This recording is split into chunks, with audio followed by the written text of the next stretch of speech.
بسم اللہ الرحمن الرحیم۔ معزز ناظرین، قدیمی کسی چینل پر آپ کو خوش آمدید۔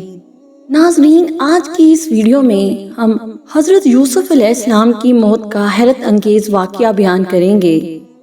قرآن مجید میں حضرت یوسف علیہ السلام کے قصے کو احسن القصص کہا گیا ہے۔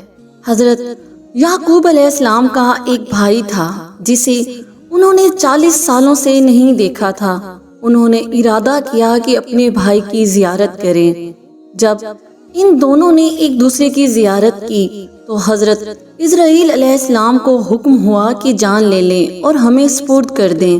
ملک الموت نے دونوں کی روح قبض کی اور خدا کی طرف لے گئے۔ حضرت یوسف علیہ السلام نے جب یہ سنا تو اپنے سر سے تاج اتار کر پھینک دیا اور اپنے بدن پر جو ریشمی لباس تھا اسے پارا پارا کر دیا اور سروپے برہنہ اپنے لشکر کے ساتھ دوڑے اور روتے ہوئے اپنے والد اور چچا کے جنازے تک پہنچے۔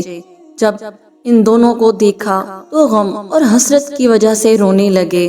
سر اٹھایا اور روتے ہوئے حسرت سے آسمان کی طرف دیکھا۔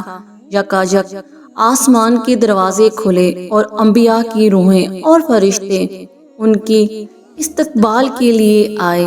حضرت یوسف علیہ السلام نے عالم ارواح کو دیکھا جو نور سے مزین تھی۔ فرشتوں نے نثار رحمت کو ہاتھوں میں لیا اور ان کو یعنی حضرت یعقوب اور ان کے بھائی کو دنیا سے لیا اور غسل دیا۔ ان دونوں کو بیت المقدس میں ایک قبر میں دفن کیا۔ پھر جب حضرت یوسف علیہ السلام دفن سے فارغ ہو چکے تو دوبارہ مصر آئے۔ خود کو دیکھا، 4 غموں نے ان کو لپیٹا ہوا تھا۔ ایک یتیمی کا دکھ، دوسرا غریبی کا درد، غریبی یعنی غریب الوطنی، تیسرا باپ کی جدائی کا غم اور چوتھا چچا کی جدائی کا غم۔ ان غموں کو برداشت کرنے کی طاقت نہیں تھی۔ جب رات ہوئی دریائے نیل کے کنارے گئے، مصلی بچھایا، اخلاص کے ساتھ کھڑے ہوئے اور رات سے دن تک نماز پڑھی۔ آخر میں کہا، اے خدا، تو نے بھائیوں کے مکر و فریب سے بچایا، عورتوں کے شر سے خبردار کیا اور زندان سے باہر نکالا اور حکمرانی دی، رسالت اور نبوت کا لباس پہنایا، علم و حکمت سکھایا۔ یہ ساری دنیا باقی نہیں رہے گی۔ میری ایک دعا ہے، قبول کر لے اور اس عالم سے، اس دنیا سے مجھے مسلمان باہر نکال اور میرے اباء و اجداد کی صحبت عطا کر۔ حضرت جبرائیل علیہ السلام آئے اور کہا، اے یوسف، خداوند مدال نے آپ کو سلام بھیجا ہے اور کہتا ہے تمہارے والد اور چچا کی عمر ختم ہو گئی تھی۔ جب ایک دوسرے سے ملے تو مہلت نہیں ملی کہ ایک دوسرے سے بات کریں اور دونوں کی جان لے لی گئی۔ تمہاری ابھی عمر ختم نہیں ہوئی، اسی طرح مناجات کرو اور اپنی زندگی کو آخرت کے لیے آمادہ کرو کہ جب موت کا وقت آ گیا تو مہلت نہیں دی جائے گی۔ بس حضرت یوسف علیہ السلام نے اپنے باپ کی وفات کے بعد تاج سر پر نہیں رکھا اور تخت پر نہیں بیٹھے۔ ہر رات خدا کی عبادت میں گزارتے اور دریائے نیل کے کنارے جاتے اور خدا سے مناجات کرتے۔ راتوں میں سے ایک رات حضرت یعقوب علیہ السلام اور حضرت اسحاق علیہ السلام کو خواب میں دیکھا کہ جنت کا لباس پہنا ہوا تھا اور کرامت کا تاج سر پہ سجایا ہوا تھا۔ حضرت یوسف علیہ السلام سے کہا، اے یوسف، 20 سال ہوئے، آپ کا دل ہم سے ملنے کی خواہش میں جل رہا ہے۔ آپ کو خوشخبری ہو کہ 3 دنوں تک ہم سے ملو گے۔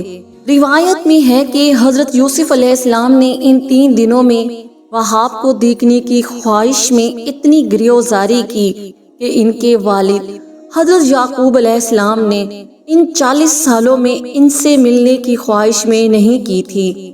بس تیسرے دن ملک الموت آیا اور کہا، اے یوسف، آپ کی مدت ختم ہوئی، آپ کے اباء و اجداد آپ کے منتظر ہیں اور آنکھیں لگائے ہوئے ہیں تاکہ آپ کو دیکھیں۔